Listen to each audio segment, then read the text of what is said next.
Kita awal informasi Sindo Today hari ini, pemirsa, terkait dengan unjuk rasa. Puluhan mahasiswa menolak adanya alih fungsi lahan pertanian menjadi perubahan di depan kantor pertanian Kabupaten Goa, Sulawesi Selatan diwarnai kericuhan. Mahasiswa saling dorong hingga nyaris baku pukul dengan polisi.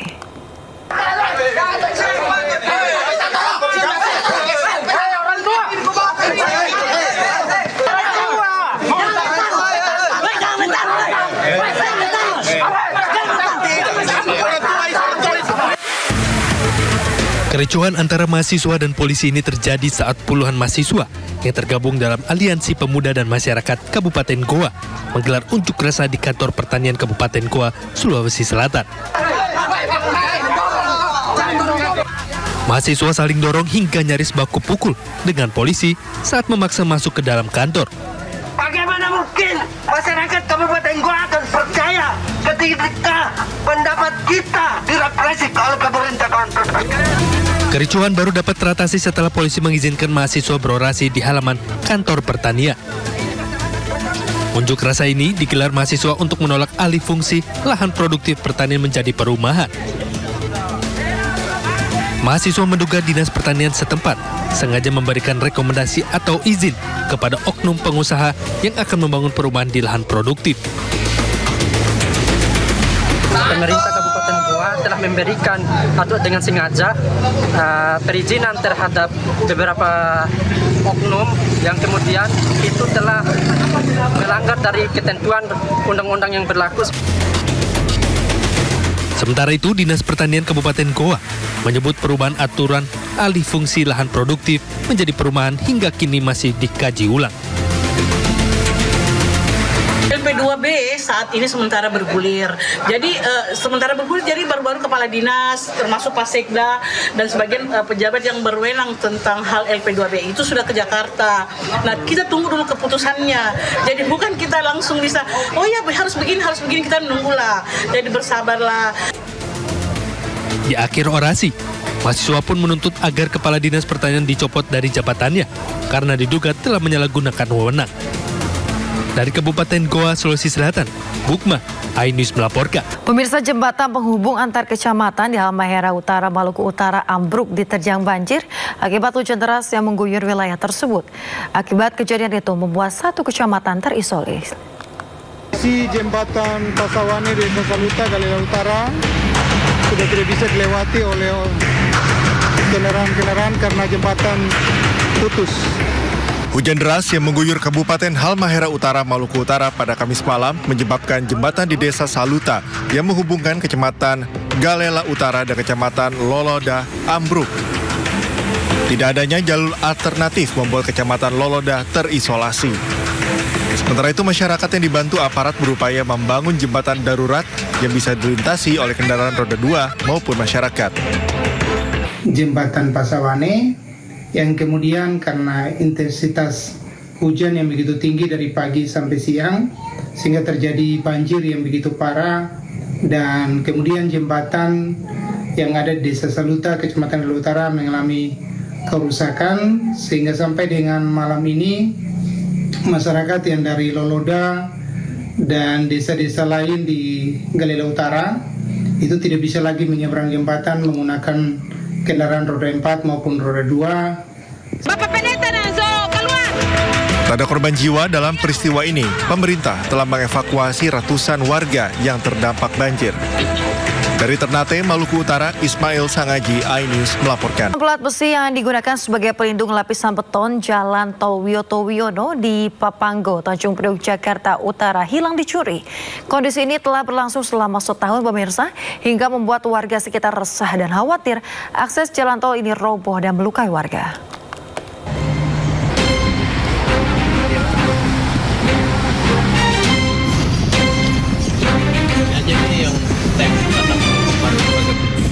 Inilah kondisi kolong tol Wiyoto Wiono yang dekat dengan permukiman warga Papanggo, Tanjung Priok, Jakarta Utara. Plat besi yang tadinya melindungi lapisan beton jalan tol kini hilang dicuri. Tak hanya satu, namun jumlahnya sudah mencapai ratusan plat besi yang hilang. Kondisi ini membuat warga resah, sekaligus khawatir jalan tol Wiyoto Wiono roboh dan melukai warga lantaran plat besi berfungsi melindungi lapisan beton agar tak mudah terkikis, serta menjaga struktur beton dari kerusakan. Menurut warga, beberapa pelaku pencurian plat besi sempat terpergok hingga meninggalkan beberapa alat berupa kunci pas di lokasi. Habis kebakaran malamnya, nggak kapok-kapok kan? Masih disempatin nyolong, sehingga itu dibobol. Lapak itu dibobol di belakang. Sebelum Bapak mergokin, dengar suara bunyi berisik atau apa? Ya justru itu, karena saya ngeberokin, karena ketok-ketok apa itu. Wah ini jangan-jangan udah pencuri pelat. Ini ketinggalan ini. Terus itunya, palunya itu karena dipegang, ya nggak ketinggalan. Ini saja ketinggalan, nempel. Pak, itu sekitar jam berapa, Pak? Sekitar jam 2. Oh, ada murnya juga ya? Ya, ada mur.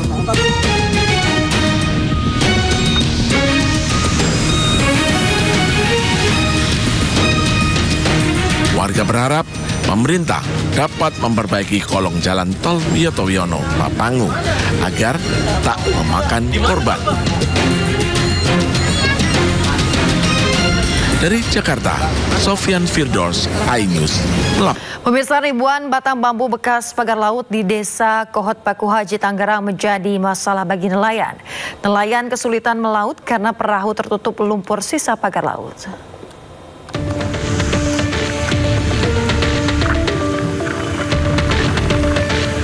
Sejumlah warga berusaha merapikan ribuan batang bambu yang berserakan di area perairan Laut Utara Desa Kohot, Kabupaten Tangerang. Ribuan batang bambu yang berserakan tersebut muncul karena surutnya air laut saat musim angin barat. Surutnya air laut juga membuat aktivitas nelayan terganggu karena banyaknya lumpur. Salah seorang nelayan mengatakan tidak bisa melaut karena jika dipaksakan perahunya bisa rusak karena banyaknya bambu yang berserakan. Tadi rencana saya mah tuh yang itu tuh dermaga tuh jangan dibongkar, terus saya ini depan gubuk saya minta mohon jangan dibongkar. Soalnya kalau dibongkar bambu yang ada pernah belatak gitu. Para nelayan berharap pemerintah setempat bisa mengatasi masalah sampah sisa pagar laut agar mereka bisa melaut kembali. Dari Kabupaten Tangerang, Banten, Aimarani, iNews melaporkan. Beraksi di 7 TKP di area masjid, 3 orang DPU curanmor diringkus petugas kepolisian Polres Solok Kota di sebuah rumah kontrakan di Kota Solok, Sumatera Barat. Saat diciduk, pelaku tengah asik pesta sabu.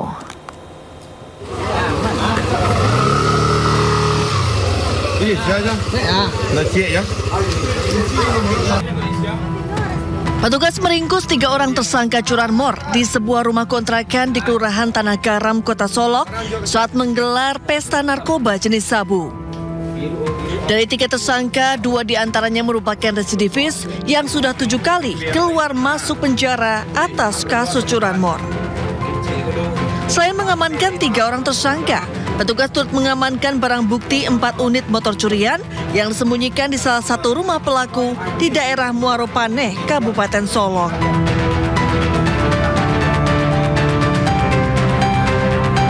Sebelumnya aksi pelaku mencuri motor di parkiran sebuah masjid di Kota Solok terekam CCTV. Tanpa butuh waktu lama, pelaku dengan sigap membawa kabur sepeda motor milik jemaah masjid yang tengah sholat subuh. Berdasarkan rekaman CCTV tersebut, tim Opsnal Polres Solok Kota berhasil mengidentifikasi identitas dan keberadaan pelaku. Ketiga orang tersebut kita amankan di sebuah kontrakan di Tanah Garam di saat mereka sedang berada di dalam rumah setelah melaksanakan pesta sabu. Dari keterangan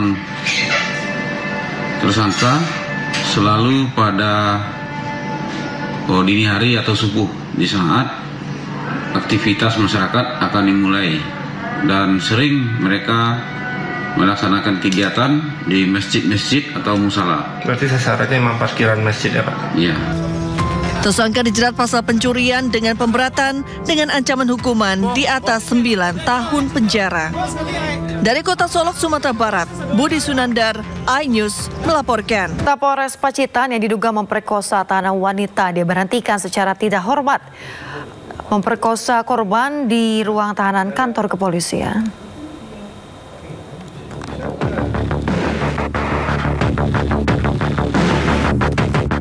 Bidang Propam Polda Jawa Timur akhirnya memutuskan pemberhentian tidak dengan hormat terhadap oknum polisi Polres Pacitan berinisial LC yang melakukan pemerkosaan terhadap tahanan wanita di Polres Pacitan. Diketahui aksi bejat oknum polisi tersebut dilakukan sejak bulan Maret hingga awal April. Aksi cabul ini dilakukan oleh oknum polisi sebanyak 4 kali di ruang berjemur tahanan wanita Polres Pacitan, Jawa Timur. Dalam sidang etik Polri ini, oknum polisi terbukti melakukan tindakan perbuatan tercela dan dijatuhi hukuman pemberhentian tidak dengan hormat atau dipecat. Peraturan Pemerintah Nomor 1 Tahun 2003 tentang pemberhentian anggota Kepolisian Negara Republik Indonesia. Kemudian Pasal 5 Ayat 1 huruf B, C, Peraturan Kepolisian Negara Republik Indonesia Nomor 7 Tahun 2022 tentang Kode Etik Profesi dan Komisi Kode Etik Polri. Usai menjalani hukuman Kode Etik Profesi, kini LC oknum polisi cabul harus menghadapi ancaman pidana umum. Dari Surabaya, Jawa Timur, Rahmat Ilyasan, iNews melaporkan. Pemirsa, Sat Narkoba Polres Metro Jakarta Barat menetapkan aktor Fahri Albar sebagai tersangka kasus dugaan penyalahgunaan narkoba. Fahri juga telah ditahan usai berstatus sebagai tersangka. Dengan menggunakan baju tahanan kasus narkoba, aktor Fahri Albar dihadirkan dalam konferensi pers yang digelar siang kemarin. Kapolres Metro Jakarta Barat, Kombes Pol Twedi Aditya Beniadi mengungkapkan berdasarkan hasil tes urin, Fahri Albar positif mengonsumsi beberapa jenis narkoba. Fahri juga disebut menggunakan narkotika untuk kebutuhan pribadi dan juga menenangkan pikiran. Kemudian tim berjalan menuju ke TKP dan melakukan penangkapan terhadap saudara FA. Pada saat penggeledahan ditemukan barang bukti 2 paket plastik klip berisikan narkotika jenis sabu dengan berat bruto 0,65 gram. 1 paket plastik klip berisikan narkotika jenis ganja dengan berat bruto 1,11 gram. 2 linting berisikan narkotika jenis ganja dengan berat bruto 0,94 gram. 1 buah botol kaca berisikan narkotika jenis kokain dengan berat bruto 3,96 gram. 27 butir pil alprazolam 1 mg. 4 buah cangklong kaca bekas pakai, 2 potong plastik, 1 buah botol bom plastik dengan tutup botol sudah dimodifikasi, 1 buah sendok besi kecil, 4 buah korek api modifikasi, 1 buah tas warna biru, 1 unit handphone berwarna hitam. Kemudian juga terhadap saudara FA sudah dilakukan tes urin untuk metamfetamin positif, amfetamin positif, benzodiazepin positif. Pasal yang akan diterapkan kepada tersangka, yang pertama, Undang-Undang Republik Indonesia Nomor 35 Tahun 2009 tentang narkotika, pasal 111 ayat 1, ancaman hukuman paling singkat 4 tahun dan paling lama 12 tahun atau pidana denda paling banyak 8 miliar rupiah. Pasal 112 ayat 1, ancaman pidananya penjara paling singkat 4 tahun dan paling lama 12 tahun. Serta Undang-Undang Republik Indonesia Nomor 5 Tahun 1997 tentang psikotropika, pasal 62, pidana penjara paling lama 5 tahun, pidana denda paling banyak 100 juta rupiah, Kemudian hari ini Saudara Eva sudah dilakukan penahanan. Untuk Satres Narkoba sedang melengkapi berkas perkaranya dan akan kami limpahkan berkas perkara ke jaksa. Barang untuk asal barang sedang dalam pendalaman, jadi masih upaya dicari oleh tim kami. Untuk alasan penggunaan ini kebutuhan pribadi untuk menenangkan pikiran dengan menjalani kehidupan dan pekerjaan. Pemirsa, sebelumnya aktor Fahri Albar ditangkap di rumahnya di kawasan Cirende, Tangerang Selatan dalam kondisi sadar tanpa perlawanan. Setelah ditangkap, Fahri Albar menjalani tes kesehatan di Polres Metro Jakarta Barat.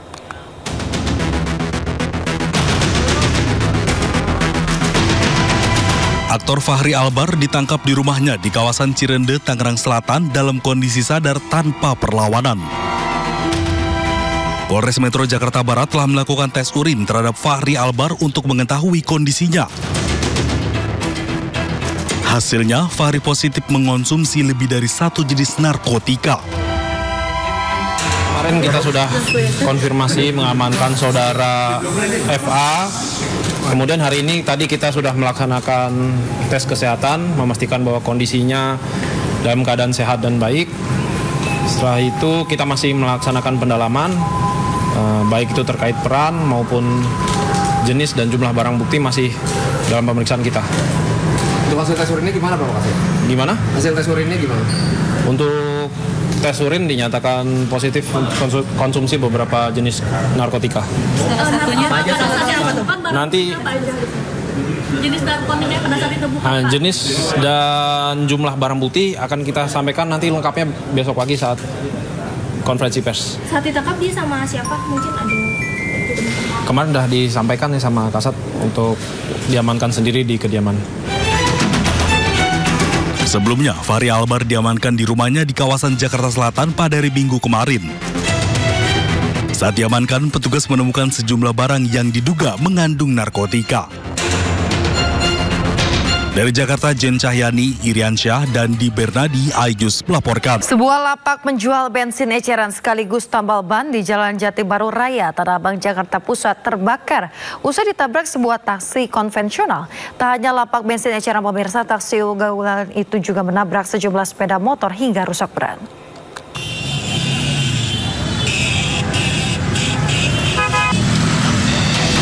Kobaran api membakar sebuah lapak penjual bensin eceran sekaligus lapak tambal ban yang berada di Jalan Jati Baru Raya, Tanah Abang, Jakarta Pusat. Menyebabkan kepanikan warga. Api cepat membesar hingga menyambar sebuah pohon. Lapak penjual bensin eceran ini terbakar usai ditabrak sebuah taksi konvensional yang melaju kencang dari arah flyover Jati Baru menuju Pasar Tanah Abang. Selain lapak bensin eceran, taksi ugal-ugalan itu juga menabrak 3 unit sepeda motor hingga mengalami kerusakan parah. Ironisnya, sang sopir taksi justru kabur, meninggalkan lapak bensin yang telah terbakar. Api pun berhasil dipadamkan warga dengan peralatan seadanya. Taksi ugal-ugalan tersebut pun berhasil diamankan warga di sekitaran Pasar Tanah Abang dan dalam pemeriksaan polisi. Dari Jakarta, Rani Sanjaya, iNews melaporkan.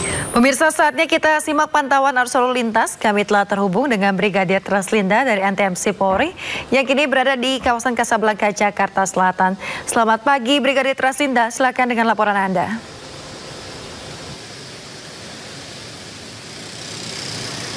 Ya baik, terima kasih rekan saya Yasmin dan pemirsa. Seperti yang Anda saksikan pada pagi hari ini memang sudah terlihat adanya peningkatan volume kendaraan berkaitan dengan aktivitas masyarakat.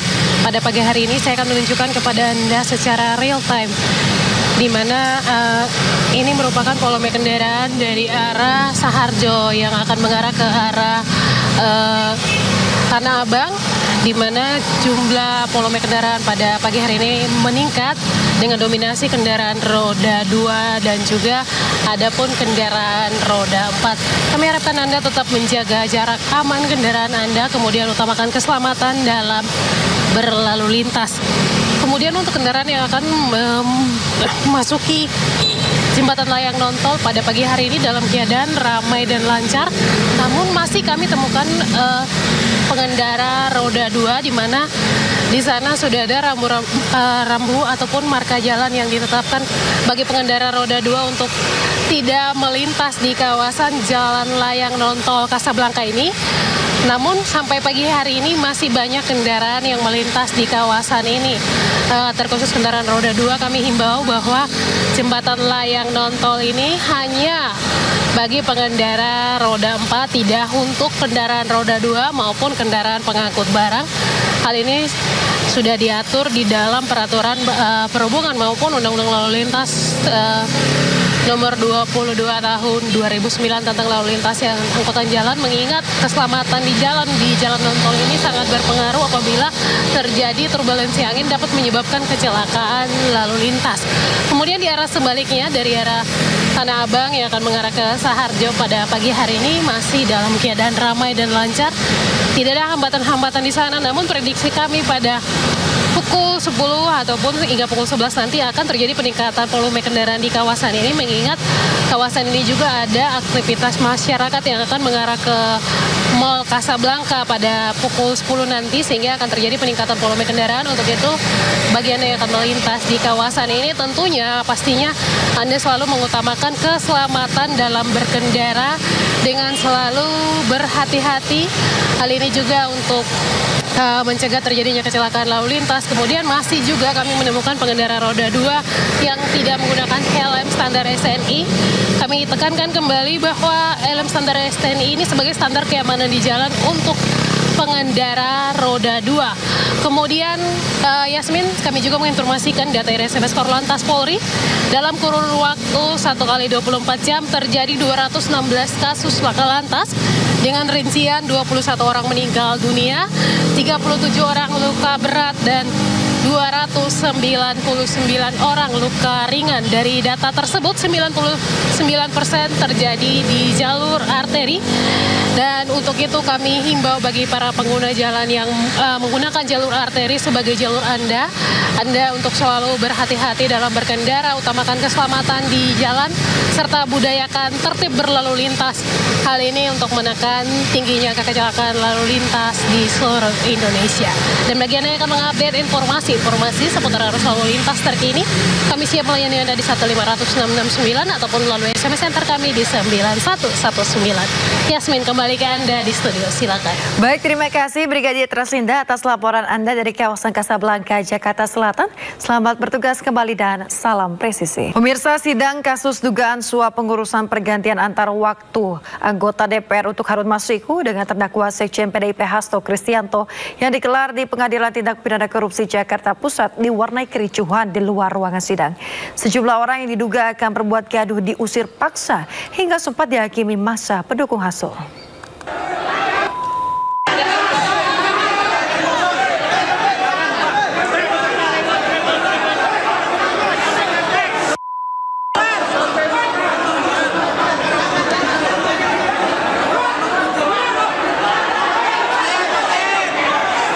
Dua pemuda tidak dikenal ini diusir paksa keluar oleh massa pendukung Hasto dari lobi utama Pengadilan Negeri Jakarta Pusat.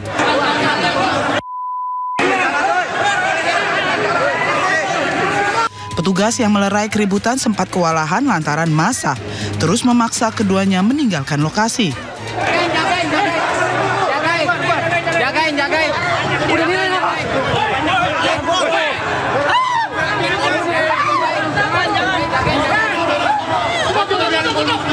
Tiga orang lainnya yang juga dicurigai membuat keributan mendapat perlakuan yang sama hingga kelima pemuda yang mengenakan baju SAFE KPK itu berhasil dievakuasi keluar.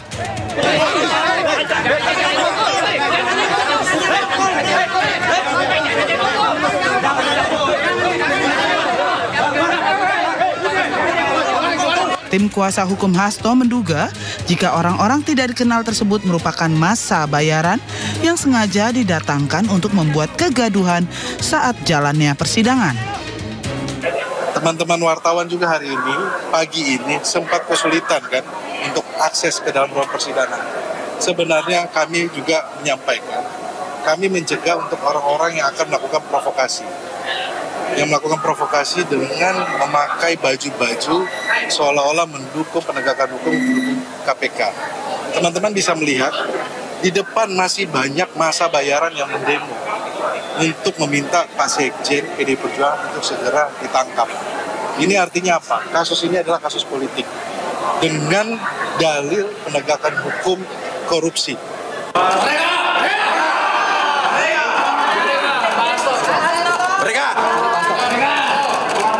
Sementara di ruang sidang Tipikor, Majelis Hakim kembali menggelar sidang kasus dugaan suap pengurusan pergantian antar waktu anggota DPR untuk Harun Masiku.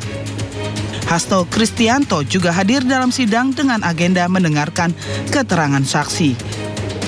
Dari Jakarta, Rani Sanjaya, iNews melaporkan.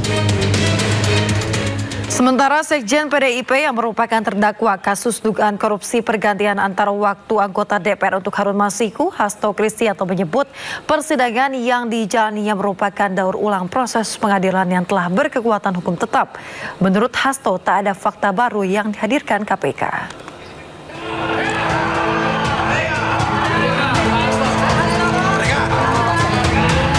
Sidang kasus dugaan suap kepengurusan pergantian antar waktu PAW anggota DPR untuk Harun Masiku dengan terdakwa Sekjen PDI Perjuangan Hasto Kristianto Kamis siang kembali digelar di Pengadilan Tindak Pidana Korupsi Jakarta Pusat.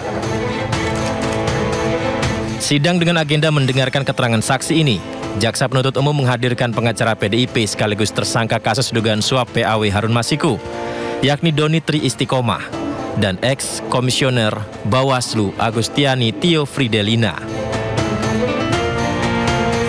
Hasto mengaku keterangan saksi yang disampaikan seperti daur ulang saja kasus yang sebenarnya telah berkekuatan hukum tetap.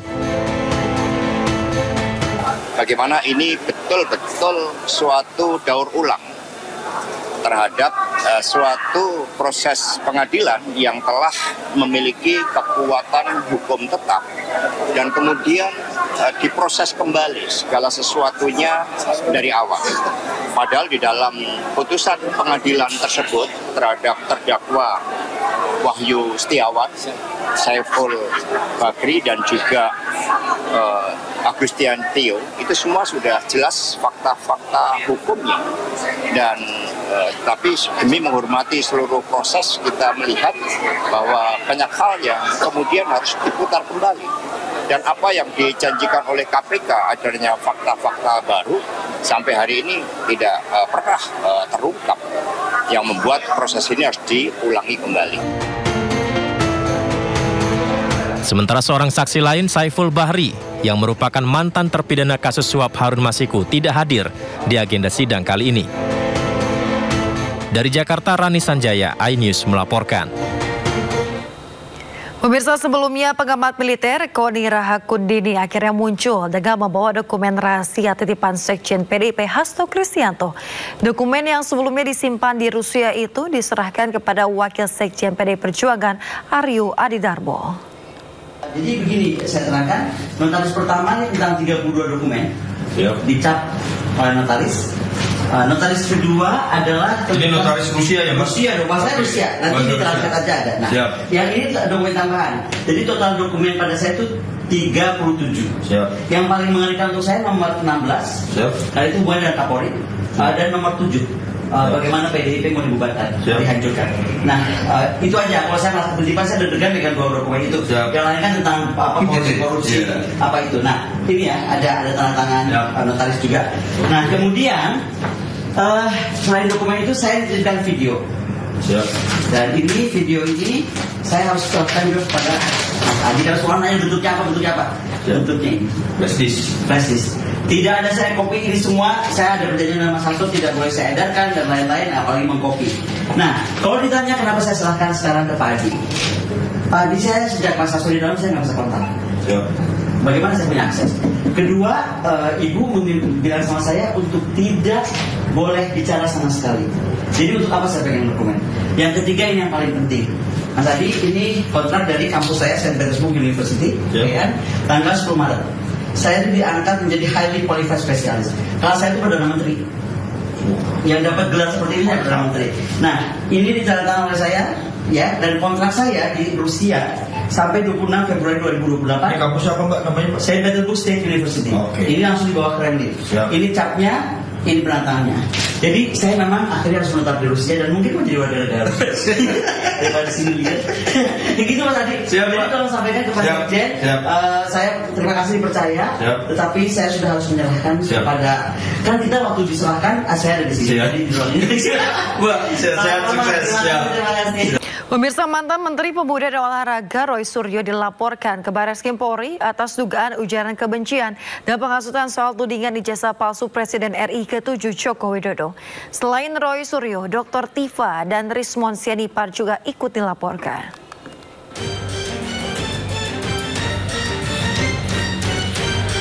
Perhimpunan Advokat Peradi Bersatu melaporkan sejumlah pihak ke Barreskrim Polri atas dugaan ujaran kebencian dan penghasutan soal tudingan ijazah palsu Presiden RI ke-7 Joko Widodo. Pelaporan dilakukan pada Kamis sore oleh tim Advocate Public Defender yang dibentuk oleh Peradi Bersatu. Adapun 3 orang yang dilaporkan dalam kasus ini, diantaranya mantan Menteri Pemuda dan Olahraga Roy Suryo, Dr. Tifa Ziatiasuma, dan ahli digital forensik Rismon Sianipar. Kita coba melaporkan mengenai dugaan penghinaan, hasutan dan juga membuat gaduh. Jadi ada beberapa pasal yang kita akan coba nanti tergantung di dalamnya kemukakan, tergantung para nanti penyidiknya yang mana yang pasal yang lebih tepat. Tapi kami sebagai warga negara yang baik, kami ingin menyampaikan perasaan kami bahwa kondisi ini tidak bisa dibiarkan. Kalau kita biarkan terus ini, masyarakat kita akan dirugikan. Akan terjadi hal-hal yang tidak kita inginkan. Oleh karena kita membatasi, kita datang pada hari ini untuk melaporkan oknum-oknum tertentu. Pihak pelapor pun mengklaim sudah membawa sejumlah bukti untuk ditunjukkan ke penyelidik. Namun mereka masih enggan mengungkap apa saja bukti yang dibawa. Dua-duanya RS. RS 2, ya, 2 T. Kemudian sama Dr. T. Dr. T. Iya. Ya. Ada 3 orang. Barang bukti yang dibawa apa, Pak? Barang bukti jangan dulu kita buka ya, nanti merusak pemeriksaan. Ya kan, ini kan harus dikonsulkan dulu. Alat bukti ini apakah memadai atau belum kan nanti biarkan penyidik yang menentukan. Tapi yang jelas inilah dia. Ya, inilah dia. Sebagian ya, ini masih potongan yang kita kumpulkan, yang barangkali nanti kita sajikan dulu ke penyelidik ya. Sebelum masuk penyidikan kan penyelidik dulu. Kita akan konsulkan kepada penyelidik agar penyelidik menentukan sikap terhadap barang bukti yang kami bawa ini. Sebelumnya Roy Suryo CS menjadi sorotan atas tudingan ijazah palsu Presiden RI ke-7 Joko Widodo. Mereka akan dilaporkan atas dasar pasal penghinaan, penghasutan, dan atau membuat kegaduhan. Dari Jakarta, Tim Liputan iNews melaporkan. Sidang perdana gugatan ijazah dengan tergugat Joko Widodo digelar di Pengadilan Negeri Solo Kamis siang. Jokowi tidak bisa hadir dalam sidang lantaran menjadi utusan khusus Presiden Prabowo untuk melakukan layatan ke Vatikan atas meninggalnya Paus Fransiskus.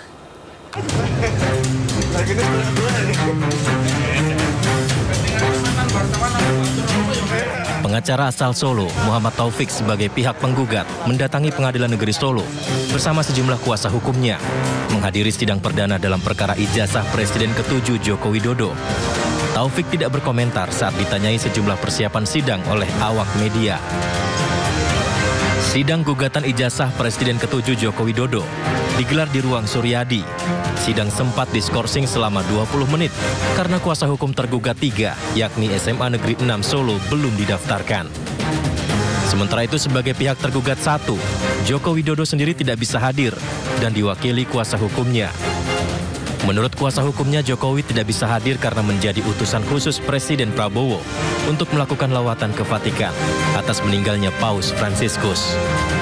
Kuasa hukum Jokowi juga menyebut agenda sidang perdana kali ini adalah mediasi. Dalam mediasi tentu saja saya ingin mengetahui terlebih dahulu resume yang dibuat oleh pihak penggugat seperti apa. tuntutannya kepada pihak tergugat. Nah, setelah mengetahui apa yang dibuat oleh penggugat melalui kuasa hukumnya berupa resume, saya baru bisa konsultasi kepada Pak Jokowi apakah perlu dipenuhi atau tidak. Jadi saya tidak bisa untuk memutuskan seketika tanpa terlebih dahulu untuk melakukan konsultasi dan koordinasi dengan Pak Jokowi.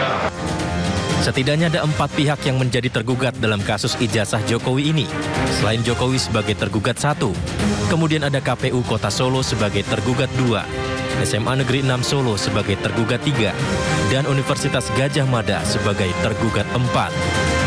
Sidang dipimpin Ketua Majelis Hakim Putu Gede Haryadi dengan anggota Sutikna dan Wahyuni Prasetyaningsih.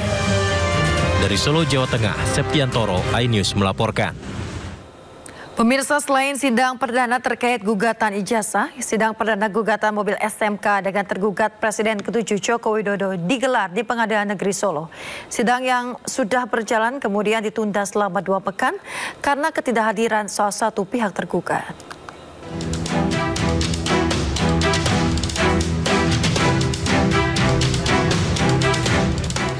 Sidang gugatan Wan Prestasi atas mobil nasional SMK digelar di Pengadilan Negeri Surakarta Kamis siang.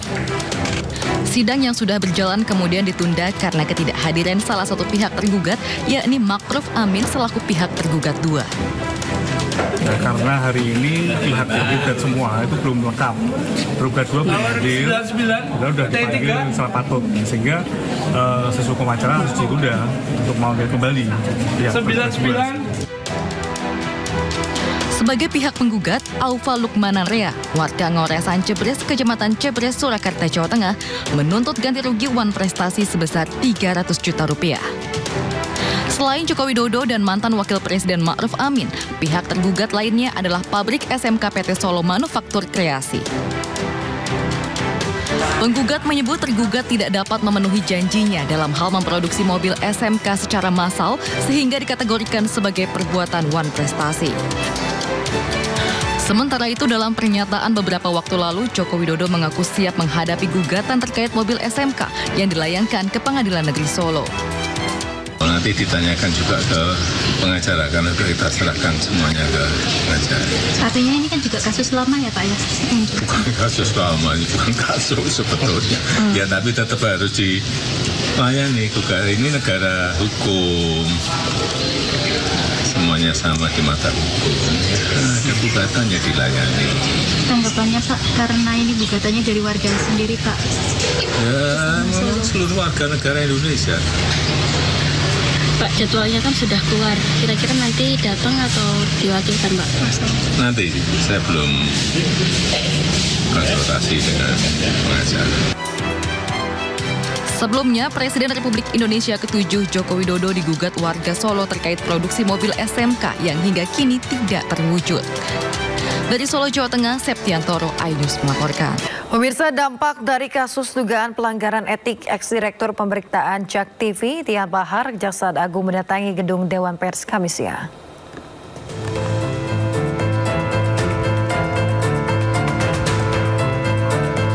Kasus dugaan pelanggaran etik yang menjerat mantan Direktur Pemberitaan JAK TV, Tian Bahtiar, mulai mendapatkan titik terang. Atas permintaan Dewan Pers, pihak Kejaksaan Agung menyerahkan sejumlah dokumen. Saya mau sampaikan begini supaya ada penegasan. Ya, berkali-kali saya sampaikan bahwa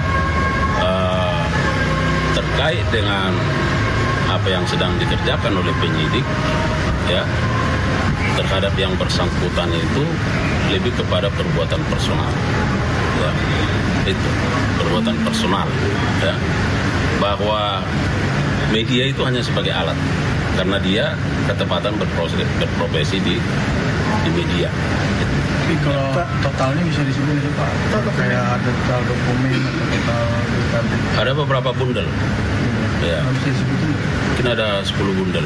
Beri kami waktu untuk melihat terlebih dahulu karena kami yakin pihak Kejaksaan Agung kalau memang ini terkait karya jurnalistik dan hak dan kewajiban bagi para pihak yang nanti kami lihat memerlukan tindak lanjutnya, pihak Kejaksaan Agung pasti tidak keberatan. Misalnya kalau ada pemberitaan yang merugikan ya, misalnya bagi para pihak, kami akan memberikan ruang hak jawab. Dan saya kira pihak kejaksaan atau orang-orang yang disebutkan di situ tidak akan keberatan untuk memenuhi itu.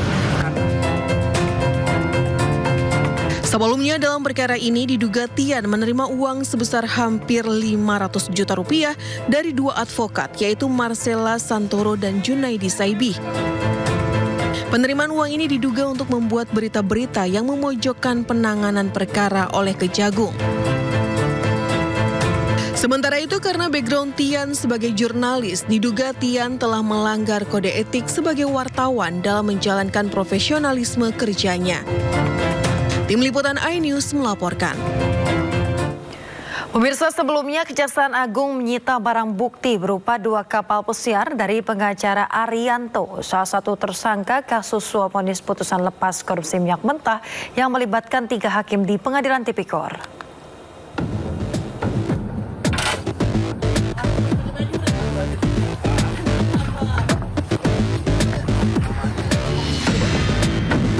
Dua buah kapal pesiar milik salah satu tersangka kasus suap vonis putusan lepas korupsi minyak mentah bernama Arianto disita penyidik Jampitsus Kejaksaan Agung di Jalan Dermaga Marin, Pademangan, Jakarta Utara. Selain kapal, Kejaksaan juga menyita 130 helm bermerek di kawasan Menteng, Jakarta Pusat, serta 12 sepeda mewah dan 1 unit motor Harley. Selain 2 kapal pesiar, Kejagung juga menyita 3 unit mobil mewah dari tersangka Arianto. 3 mobil sitaan ini di kantor Kejaksaan Agung Jakarta, sementara 2 kapal pesiar disimpan di lokasi terpisah. Sebelumnya Kejagung juga sudah menyita barang bukti lain berupa mobil mewah, motor, dan sepeda dengan harga fantastis. Selain Arianto, Kejagung telah menetapkan 7 orang tersangka lain, di mana 4 diantaranya merupakan hakim Pengadilan Negeri Jakarta Pusat dan Jakarta Selatan.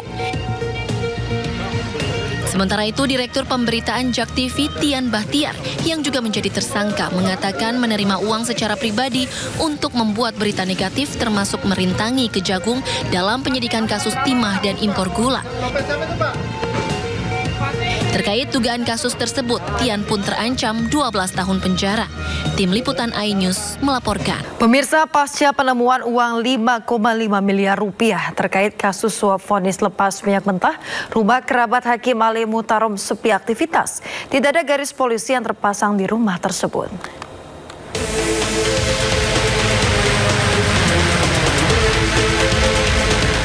Suasana rumah kerabat dari Hakim Ali Muhtarom tersangka kasus suap vonis lepas minyak goreng mentah Kejaksaan Agung.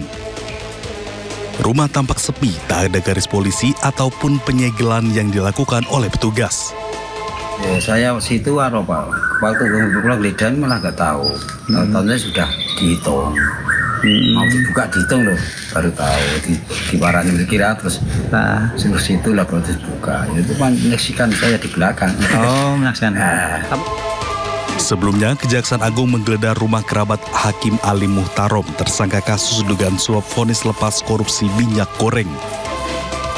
Dalam penggeledahan itu, tim khusus pemberantasan korupsi Kejagung menemukan koper hitam berisi uang senilai 5,5 miliar rupiah.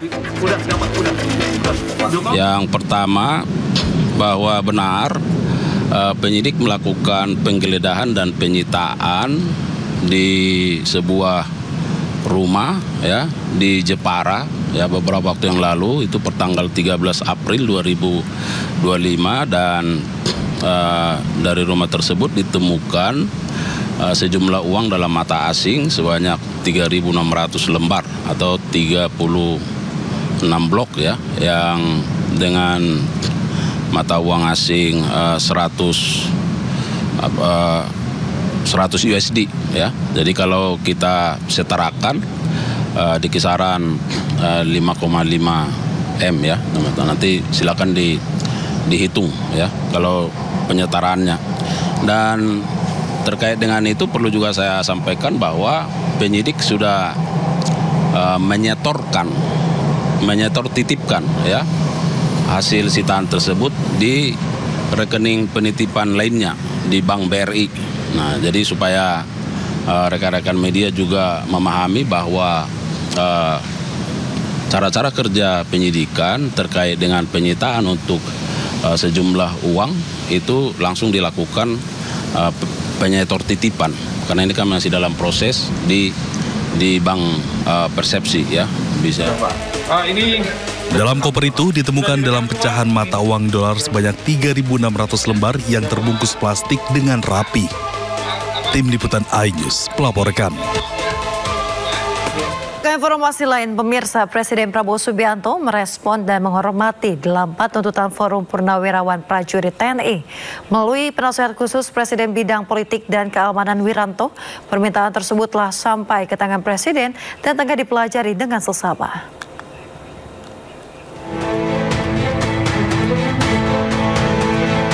Respon ini disampaikan oleh penasihat khusus Presiden Bidang Politik dan Keamanan Jenderal Purnawirawan Wiranto di Istana Negara Kamis sore. Forum Purnawirawan Prajurit TNI yang dipimpin para Jenderal Purnawirawan TNI ini menyampaikan pernyataan sikap berupa 8 tuntutan mulai dari kembali ke Undang-Undang Dasar 45 sebagai tata hukum politik pemerintahan. Kedua, mendukung Asta Cita atau program kerja Kabinet Merah Putih, kemudian mereshuffle Kabinet Merah Putih yang diduga terlibat korupsi, hingga mengevaluasi Wakil Presiden Gibran Rakabuming Raka. Presiden memang menghormati dan memahami ya pikiran-pikiran itu, karena kita tahu beliau dan para purnawirawan satu alma mater ya, satu perjuangan, satu pengabdian, dan tentu punya sikap moral yang sama ya dengan jiwa sabta marga ya dan sebuah prajurit itu. Ya. Oleh karena itu beliau memahami itu. Ya. Namun tentunya Presiden sebagai kepala negara, kepala pemerintahan, Panglima tertinggi TNI tidak bisa serta-merta menjawab itu. Spontan menjawab tidak bisa, karena apa? Beberapa alasan ya. Yang pertama, kan beliau perlu mempelajari dulu ya isi dari statement itu, isi dari usulan-usulan itu. Dipelajari satu persatu, karena itu masalah-masalah yang tidak ringan ya, masalah yang sangat fundamental ya. Pernyataan sikap 8 tuntutan Forum Purnawirawan Prajurit TNI ditandatangani oleh para mantan petinggi TNI mulai dari Jenderal Purnawirawan Fahrul Razi, Jenderal Purnawirawan Tiasno Sudarto, Laksamana TNI Purnawirawan Slamet Subianto, Marsekal TNI Purnawirawan Hanafi Asnan, dan mantan Wakil Presiden ke-6 RI Jenderal TNI Purnawirawan Trisutrisno. Tim Liputan iNews melaporkan. Bersama Presiden Prabowo Subianto dan Perdana Menteri Fiji Siti Feni Rabuka menggelar pertemuan bilateral di Istana Merdeka, Jakarta. Kedatangan PM Fiji disambut upacara penghormatan.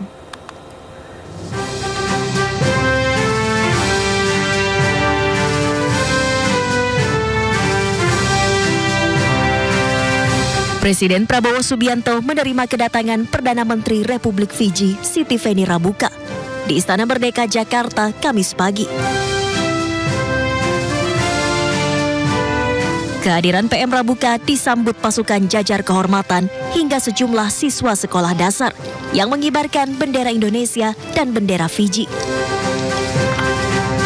Upacara kehormatan pun digelar di halaman Istana Merdeka dengan diiringi lagu kebangsaan kedua negara. Usai upacara kenegaraan selesai, Presiden Prabowo dan PM Rabuka saling memperkenalkan delegasinya masing-masing.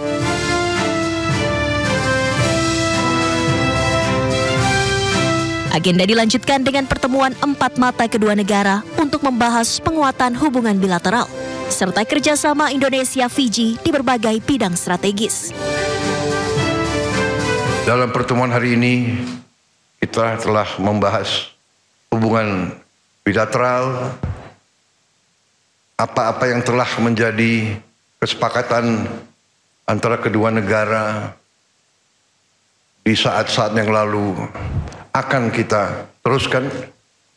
Di bawah pemerintah yang saya pimpin, kita akan menepati semua komitmen dan perjanjian kita dalam waktu yang cepat.